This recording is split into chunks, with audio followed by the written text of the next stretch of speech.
আসসালামু আলাইকুম। ভিসা যে কেউ অ্যাপ্লাই করতে পারে। ভিসা অ্যাপ্লাই করলেই হবে না, ভিসা অ্যাপ্রুভ হতে হয়। আমার হাতে ইউকের 6 মাসের মাল্টিপল এন্ট্রি ভিসা অ্যাপ্রুভ হয়ে আসছে।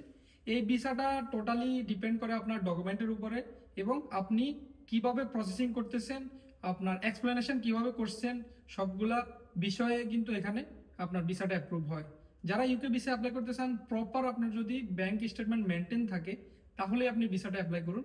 আর কোনো কোনো ক্ষেত্রে ইউকে এম্বাসি থেকে আপনার কোম্পানিতে ফোন করে কোম্পানির যেই এমপ্লয় যারা তাদের ভেরিফাই করে, তাদের স্যালারি ভেরিফাই করে এবং জব ভেরিফাই করে। তো এই বিষয়গুলো খেয়াল রাখবেন ইউকে ভিসা প্রসেসিং করার ক্ষেত্রে।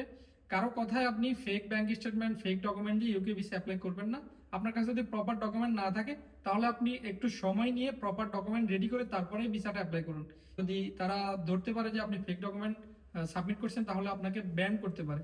আর 25শে ফেব্রুয়ারি থেকে ইউকে ই ভিসা চালু হচ্ছে, স্টিকার ভিসা বন্ধ হয়ে যেতেছে। যদি কেউ স্টিকার ভিসা অ্যাপ্লাই করতে চান 25শে ফেব্রুয়ারির আগে তাহলে আর্জেন্ট আমাদের সাথে যোগাযোগ করুন, মাত্র 1 থেকে